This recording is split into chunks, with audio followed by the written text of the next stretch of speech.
En el mundo de los negocios,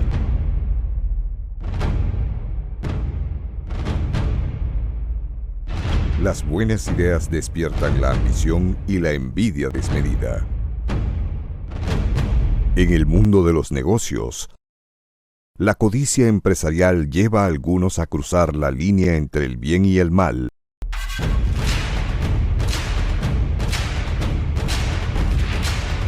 A la jugada sucia, al abuso del poder, al vale todo, con tal de quedarse con lo que es de otro.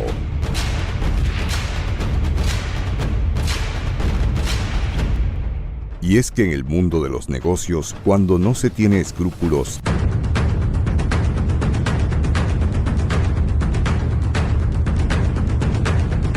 hasta se toma la vida de quien se interpone para obtener lo que se quiere.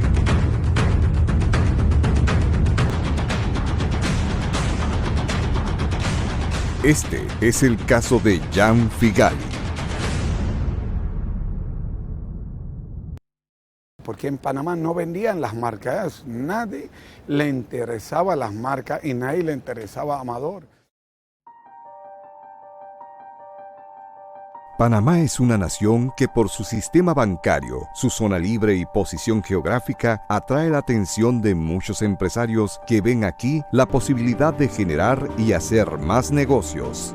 Uno de ellos es Jan Figali, de ascendencia ítalo-libanés. Llegó a Panamá de la mano de su padre desde los años 70, como parte de las actividades comerciales relacionadas a las casas de alta moda europea y en Nueva York, Estados Unidos.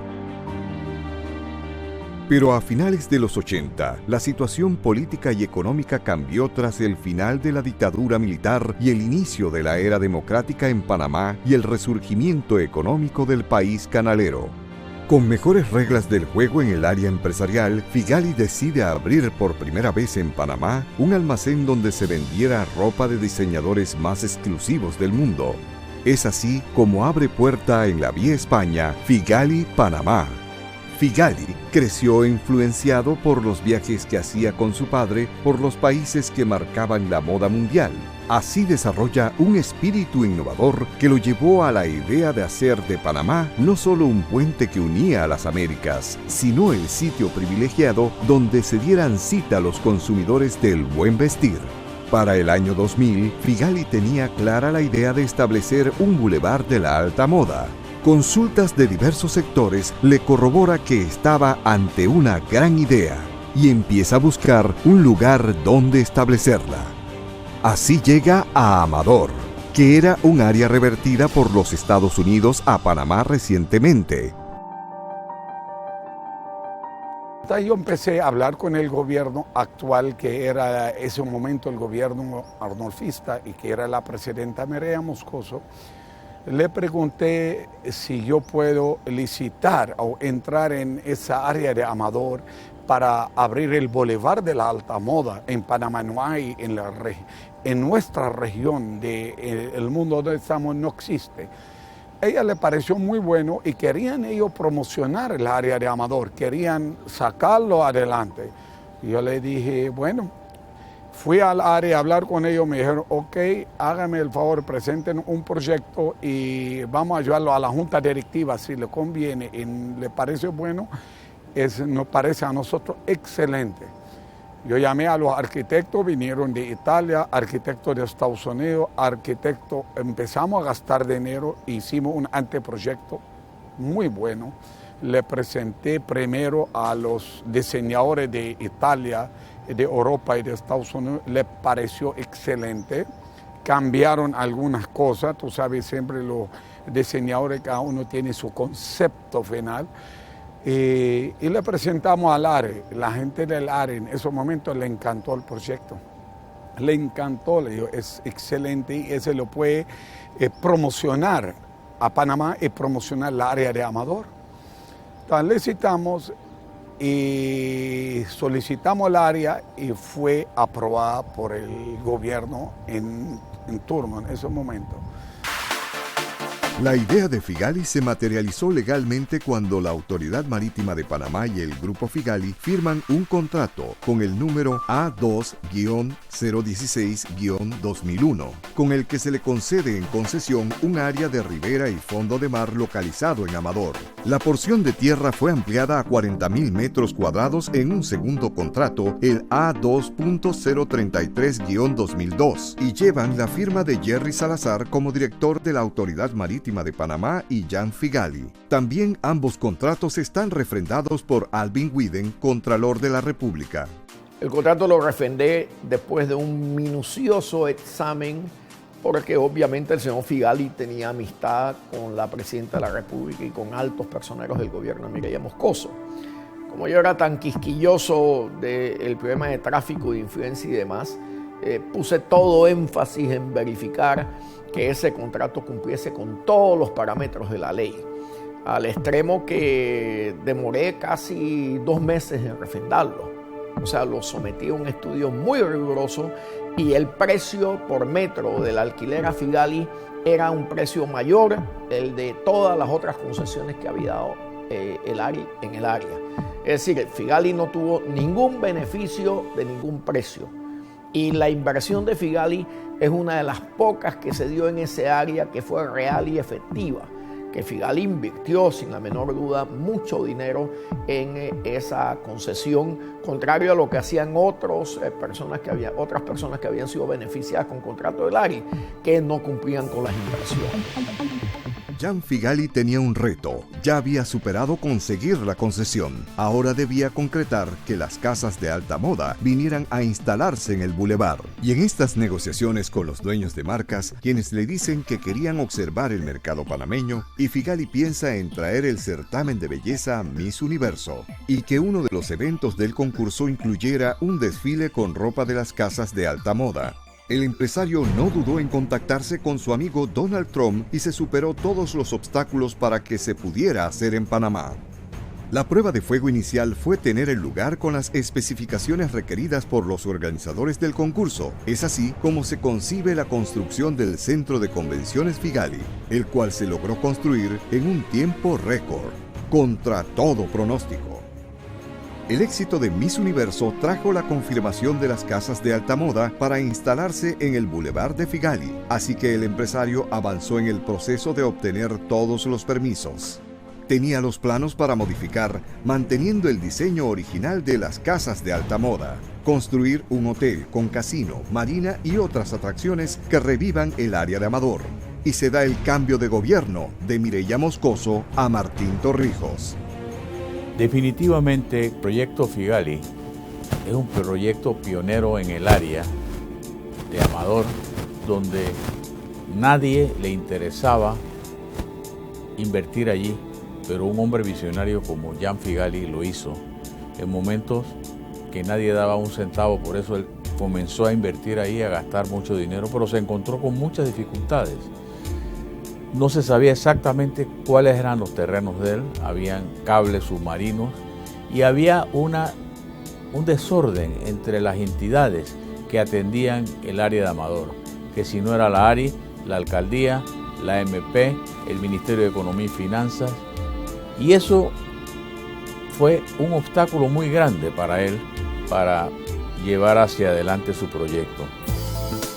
Figali percibió que su éxito había despertado en otros empresarios malos sentimientos y de repente el trámite regular que se sigue en todos los contratos, inexplicablemente surgen los obstáculos. En cuanto ya vieron la gente, los empresarios, algunos 3, 4 familias aquí, siempre dominaban el comercio y dominaban la inversión y no dejaban a los otros seguir. Empezaron a decir, oye, ya ahora promocionó, tiene el concurso Miss Universo, viene con la casa de moda, vamos a ver cómo le frenamos. Termina el centro de convención, el evento, el concurso Miss Universo, y yo empecé a sentir la envidia, el cambio. La envidia hacia nosotros, la envidia hacia Amador, pero una envidia para quitarte el proyecto por envidia, no dejarte desarrollarlo. y yo empecé a mandar los planos donde va, porque antes fue los planos del centro de convenciones y la aprobaron un día para otro. Y yo empecé a mandar los planos de la casa de moda. Ellos fue aprobado inicialmente y dieron el visto bueno a los planos. Entonces, yo quería que me aprobaran los planos para llevarlo a la ingeniería municipal para sellarlo. Y le mandaba al ARI y la gente aguantaban los planos. Nunca me regresaban los planos aprobados. Llamaba, mandaba cartas. Los planos del Boulevard de la Alta Moda, el hotel, el casino, y nunca me aprobaron los planos. Y yo preguntaba por qué, porque tenía la mano negra de atrás, algunos pocos empresarios que movían siempre el pueblo, hablaban de aguante. Empezó la guerra contra el Grupo F, contra Jean Figali. Fue una guerra de desgaste y aguante de caras de reclamos legales. Una de las batallas liberadas por Figali fue en la ARI bajo el gobierno de Martín Torrijos. Julio Ros fue una persona que administró la ARI en una forma muy personal, en la cual nos vimos obligados, la Junta Directiva, por primera vez en la historia, de prácticamente votarlo, despedirlo, porque no estaba cumpliendo su trabajo, y fue votado por los 11 miembros de la Junta Directiva. Y entre los obstáculos que ponía era el desarrollo de Figali. Primera vez en la historia que una Junta Directiva vota una persona nombrada por un presidente de la República. ¿Qué resulta? Que el expresidente Martín Torrijos cerró antes de lo programado, porque le votamos a su directivo, cerró antes de lo programado, que estaba supuestamente a terminarse en el 2006, abril de 2006. La cerró en diciembre 31. Y con el tiempo volvió a nombrar a Julio Ros en esa posición, pero ya no era ARI, sino Ministerio de Economía y Finanzas, una unidad del Ministerio de Economía y Finanzas. Y ahí empezó un viacrucis para el señor Figali, para ver cómo terminaban con él. Desde que el Grupo Figali suscribió el contrato de concesión, pasó el periodo de gracia con beneficios que tienen cualquier inversor que desarrolla un proyecto. Todos estos privilegios los perdió. Se demoraron 2 años y 4 meses. ¿Por qué se demoraron 2 años y 4 meses? Porque Jean Figali tenía un periodo de gracia donde no tenía que pagar renta mientras desarrollaba las obras. Jean Figali tenía un permiso de casino que se vencía si él no entregaba un hotel que estaba junto al casino. Jean Figali tenía la ley 8 de turismo a favor, que se vencía si él no desarrollaba el hotel en cierto periodo de tiempo.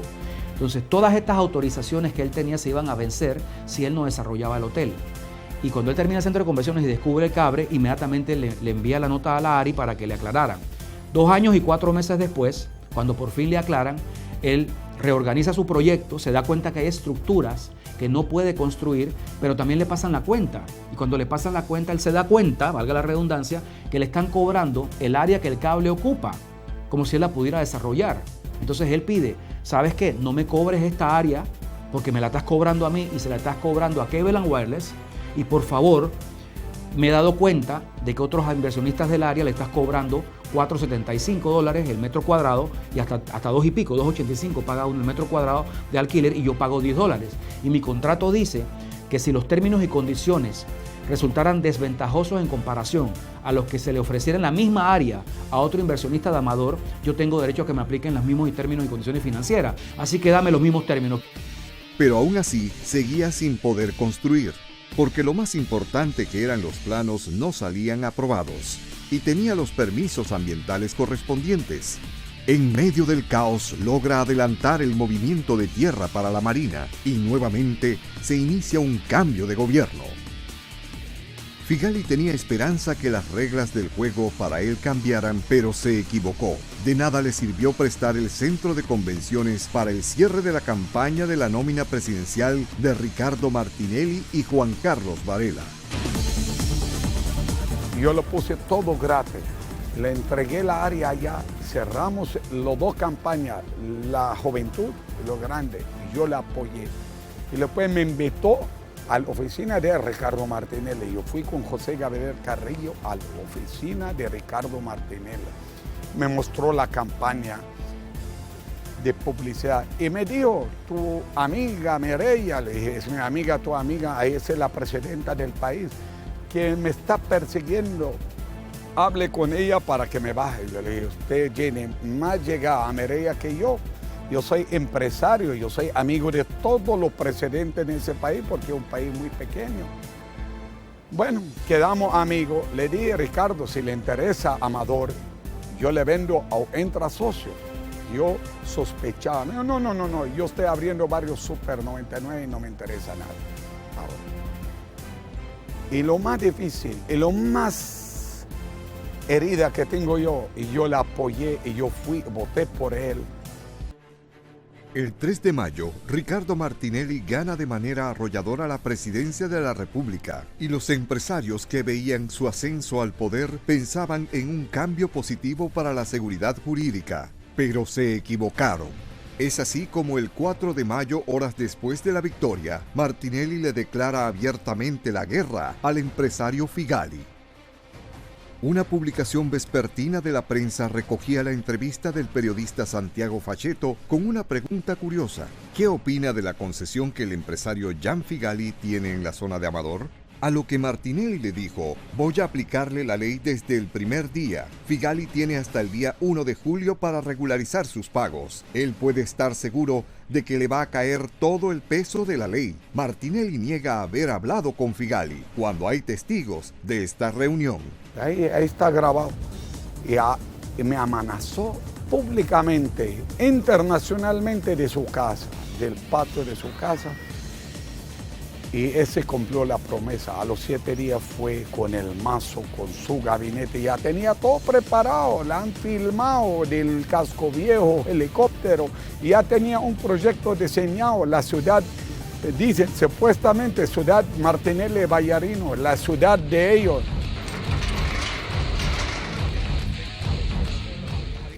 Y así llegó el entonces presidente Martinelli, acompañado de sus ministros de Economía y Finanzas, Alberto Vallarino y otros. La actuación prendió las alertas al resto de los empresarios porque el caso Figali no sería el único en verse sometido al despojo. Señor, mensajes contundentes hacia el señor Jan Figali que construye la marina aquí en este lugar. Entonces, esta es una marina que está construida sin permiso, aquí no hay ninguna aprobación.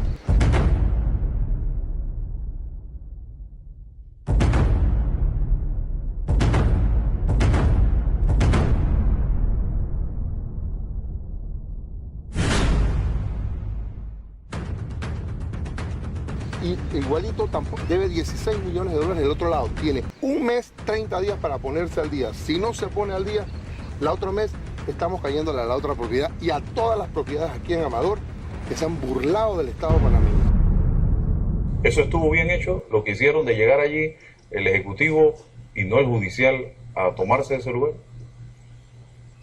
Mira, yo creo que fue parte de un mensaje mediático para transmitir que se está poniendo orden. Durante el gobierno de Martinelli fue una percepción inicial favorable, sin embargo, el caso de Figali no fue el único. Me tocó atender otro caso también de mecanismos jurídicos inventados.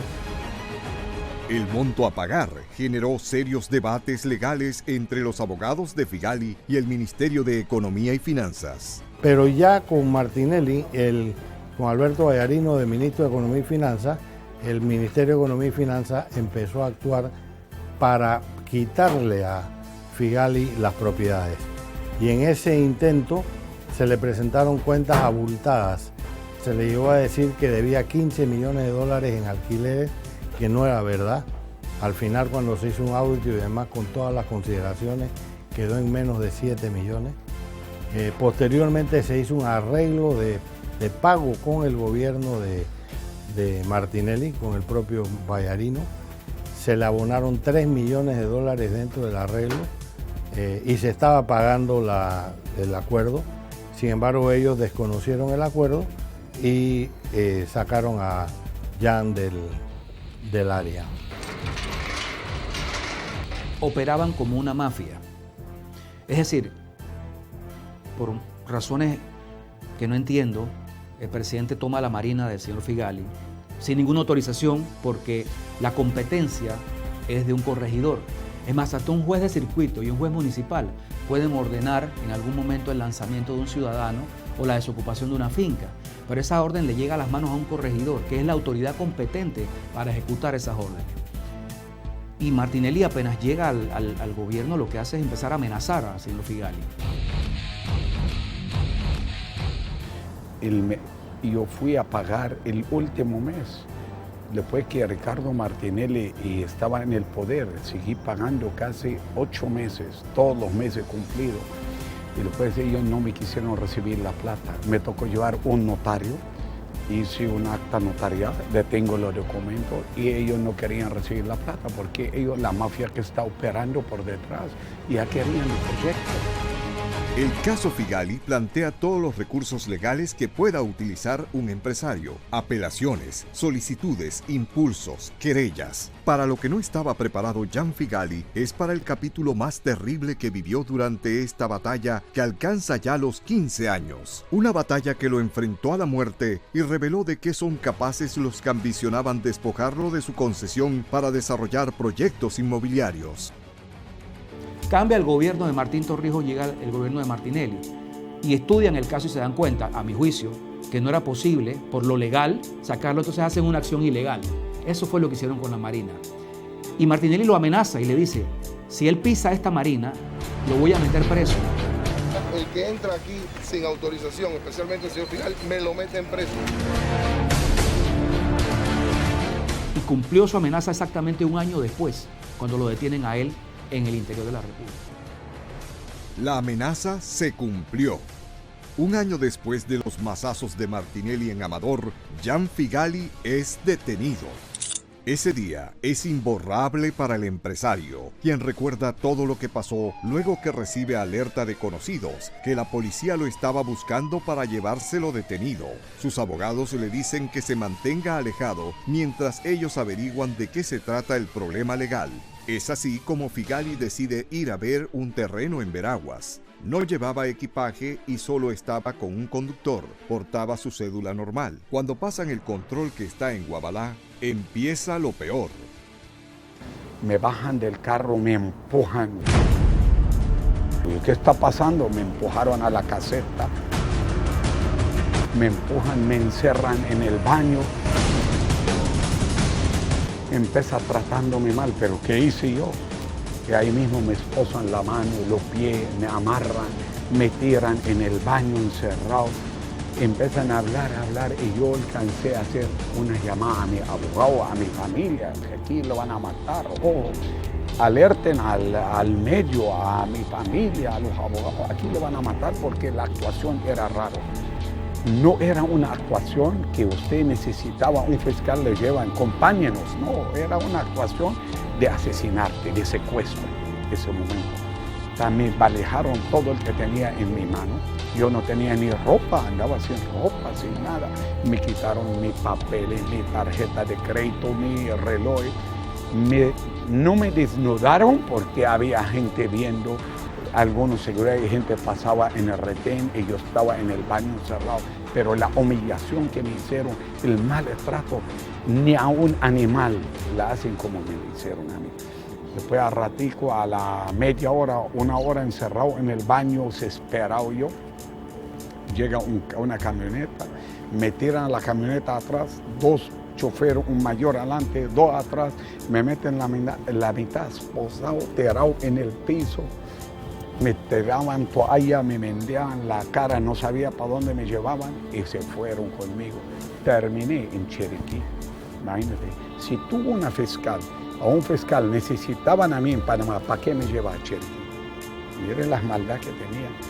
Iban a asesinarme. Era un secuestro. Iban a matarme. Ese es el pensamiento mío. Entre las mentiras que inventaron es que Figali no tenía nacionalidad panameña, la directora de migración de ese entonces, María Cristina González. Hechos desmentidos por el expresidente Guillermo Endara y por el director de migración de su gobierno. Si Figali no tenía documentos porque ella lo eliminó. A mí me tocó naturalizar a Figali. Así que y yo creo que guardo récord. Eso es puro cuento, eso es puro cuento. Él se naturalizó panameño siendo yo director de migración. Él completó todos los requisitos para ser panameño. Y el que diga lo contrario, que pruebe lo contrario, porque yo debo tener copia de eso porque fue un caso muy especial. Él iba a hacer unas inversiones grandes y entonces pues uno tenía que atenderlo bien, ¿no? Pero si ella dijo eso, no me extraña. Ella ha dicho muchas cosas que no son ciertas. El empresario Figali llevaba más de una década intentando hacer valer sus derechos y tenía su mayor defensa legal, que eran sus contratos de concesión que impedían que otros pudieran hacerse con los deseados terrenos. No pudieron decir que no era panameño, así que le inventaron cargos penales. Fíjense, lo más triste es que esa detención se da por dos informes de transacciones sospechosas de la Unidad de Análisis Financiero, que envían a José Ayu Prado, y para él eso es suficiente. Él no lo judicializó, no se lo llevó al Instituto de Medicina Legal y Ciencia Forense para que peritos del Ministerio Público determinaran si era real que haya transacciones sospechosas o no. Y en la mañana de esa indagatoria yo presento las pruebas que desvirtuaban las sospechas y no fueron aceptadas por el fiscal. 2 años después, el segundo tribunal dice que ni siquiera debieron haberlo detenido porque no había elementos ni siquiera para una detención en contra de él. Pero ya había sufrido. El encarcelarlo, a mi juicio, era una forma de presionarlo, porque él tenía el poder económico para pelear con buenos abogados y tenía también el entusiasmo como guerrero que es para pelear por sus derechos, para pelear por lo justo. ¿Y qué sucedió? La única manera de acallar a un guerrero es privarlo de su libertad. Desde el primer momento nosotros sostuvimos que el señor Figali no tenía que estar detenido. Sin embargo, sí hemos visto en la actuación de algunos fiscales ese exceso que no compartimos. Lamentablemente el señor Figali tuvo que enfrentar una detención hasta que se terminó el proceso y que previamente se le diera una medida cautelar, la cual él cumplió totalmente. Para nuestro juicio, lo más importante del caso penal del señor Figali es que se demostró que no tenía relación alguna con delito o hecho ilícito alguno. Desde ese punto de vista se hizo justicia para él en el sentido de así declarar. En su lucha por recobrar su libertad y sus negocios, Figali estaba perdiendo la vida. Los maltratos y privaciones a los que fue sometido, durmió en el piso en cartones, los confinamientos en celdas de máxima seguridad y la falta adecuada de atención médica lo llevaron a colapsar. Ya estaba entre la vida y la muerte. Pero ellos querían que yo muero para que no quede testigo. A ellos les conviene que me mate para quedar con todos mis bienes. Y ya después que hicieron el show, empezaron a mandarme mensajes a Renacer. Firma, sé de todos los casos, los proyectos, lo que faltaba, o si no, no sale, le matamos. O te va del país, firma y te va del país, bajo amenaza. O si no, le va a mandar a La Joya. Vamos allá que acaben contigo. Yo tenía a mi hijo 2 años, iba a visitarme, le llevaba a la mamá, a mi señora, le requisaban a un niño, lo tocaba la policía. Y yo viendo eso ya no aguantaba a un niño que nunca en la vida se imaginaba qué está pasando. Me decía, ¿por qué no vas a la casa, papá? Yo le dije, aquí estoy trabajando. Créemelo, vi el infierno, querían matarme y no me querían mandarme a un hospital privado. Septicemia, hipertensión, diabetes y otras enfermedades hicieron un cuadro de salud que ningún médico del sistema penitenciario ni el Santo Tomás querían tratar. Figali colapsa en el Renacer y es llevado de urgencia en una ambulancia que demoró casi 10 horas en irlo a buscar, y es internado así en un hospital privado. Dentro del Hospital Nacional ya él empieza todo su viacrucis, porque ahí sí comprobamos que él hace lo que se llama un derrame transitorio, una enfermedad cerebrovascular transitoria, y el paciente efectivamente tenía un sangrado digestivo alto, una hipertensión que no estaba controlada y empieza a hacer una sepsis, una infección severa que su origen era urinaria porque él tenía unos cálculos renales también. Durante su estadía en el hospital, él convulsiona, hubo que tenerlo en cuidados de semi-intensivo y posteriormente trasladarlo al cuarto. El paciente también hubo que operarlo en 2 ocasiones porque el paciente hace una obstrucción prostática y el paciente tiene que ser operado.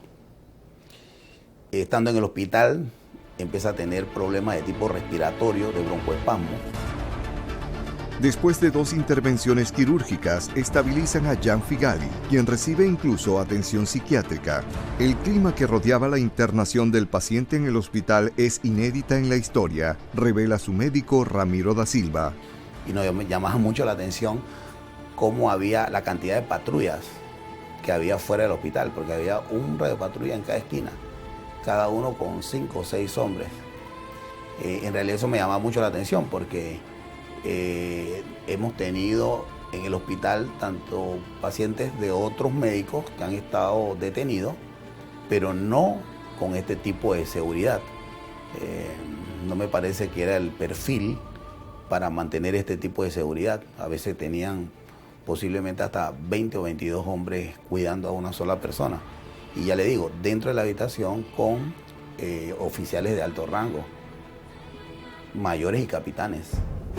La presión psicológica aumentaba y Figali se veía más cerca de la muerte. Al hospital le enviaron los emisarios para que devolviera la concesión.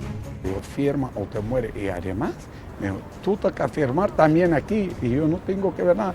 Firma o te mueres.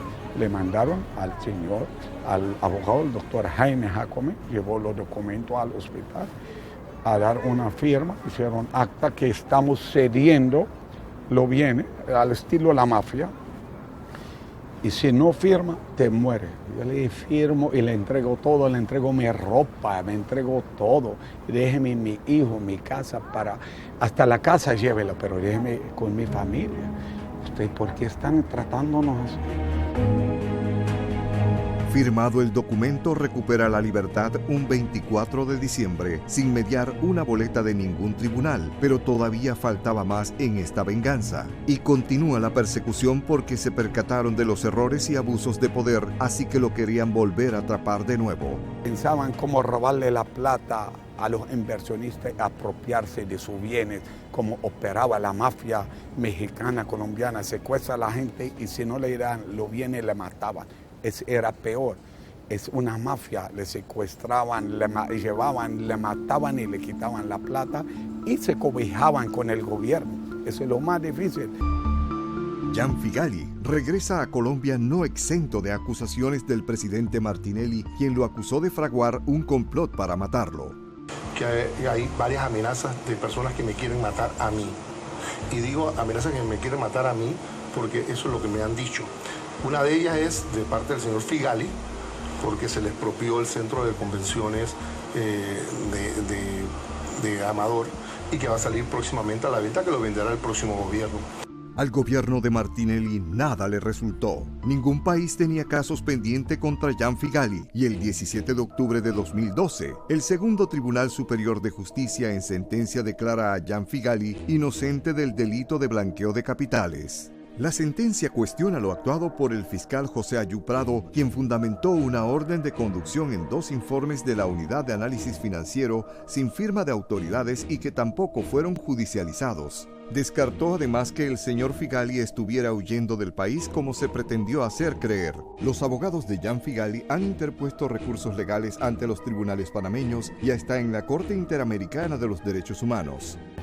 Hoy día nos encontramos esperando que la Comisión Interamericana de Derechos Humanos haga una valoración adecuada y pueda permitir que el país y el mundo entero compruebe que desde la irrupción violenta por parte del presidente y sus ministros se iniciaba un periodo oscuro en cuanto a la administración de justicia de Panamá, la cual hacía dudar tanto a empresarios como a ciudadanos de la efectividad de los recursos en la jurisdicción interna. Pero aún quedan explicaciones por dar. Una de ellas es que durante los últimos 5 años, el Centro de Convenciones Figali fue utilizado por la empresa Show Pro y otras más para celebrar actividades del espectáculo. ¿A dónde se fue el dinero pagado por el uso de este bien? Es un cuento aquello de que Figali fue favorecido, que Figali pagaba menos. Es al revés, Figali pagaba más y las condiciones de Figali fueron más duras que las que tuviera cualquier otro concesionario del ARI. Había un plan, a mi juicio, a mi humilde opinión, había un plan para despojarlo de su proyecto. Y es un plan que venía orquestado por personas que venían desde la administración de Martín Torrijos. Personas que estaban estaban incrustadas en el órgano judicial, que estaban incrustadas en el Ejecutivo, en las diferentes instituciones, en la MP, en la ARI. Y estas personas, es una cosa sorpresiva, esas personas todavía siguen siendo asesores actualmente del gobierno de Varela. Hay un asesor en la MP que estuvo con Martín Torrijos, que estuvo con Martinelli y ahora sigue siendo asesor en la MP. Lo lamentable es que el sufrimiento del señor Figali y de cualquier otra persona que se ve sometida a una detención preventiva es muy difícil recuperarse. Para nosotros profesionalmente se logró establecer la total inocencia del señor Figali y su no relación con hecho ilícito alguno.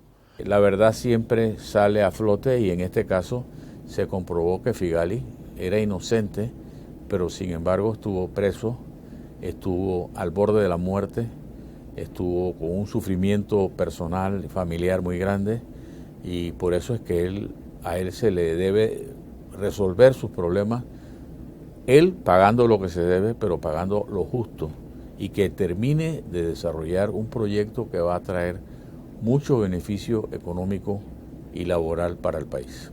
Porque lo que hicieron después con él no tiene nombre. No tiene nombre.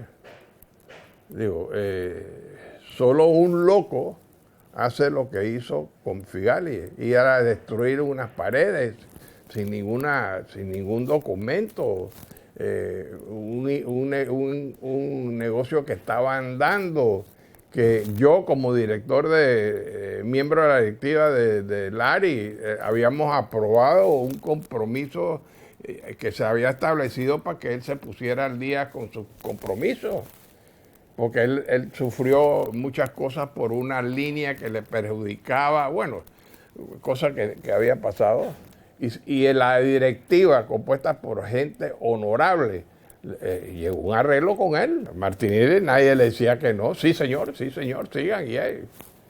Y como gratitud a lo que le hizo el general Noriega.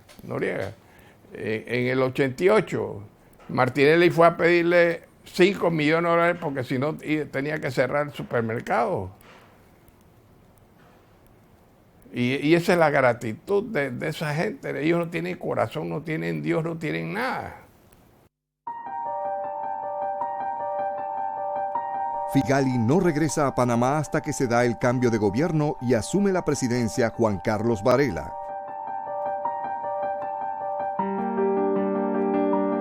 ¡Justicia! ¡Justicia! La lucha de Jan Figali continúa. Participa en todos los foros reclamando justicia para sí. divulga su lucha en los medios nacionales e internacionales. Jan Figali, 10 años de lucha por tener una visión innovadora. 10 años de lucha contra la envidia de los empresarios que no tuvieron el ojo del águila de Jan Figali para aprovechar el área revertida de Amador. 10 años de lucha contra el odio, la injusticia, la ambición desmedida y el abuso de poder. Yo creo que fue parte de un mensaje mediático. 10 años después, Jan Figali sigue en pie. Traigo una prueba muy importante para presentar hoy, el día de hoy, y que van a mostrar al país y al pueblo panameño la injusticia que hicieron contra nosotros. Y sus adversarios son quienes están sentados en el banquillo de los acusados por múltiples delitos. Se hará justicia. ¿Prevalecerán los intereses de los empresarios y políticos que fraguaron el despojo ilegal de los bienes de Jan Figali? Justicia, una palabra que está a prueba con el caso de Jan Figali.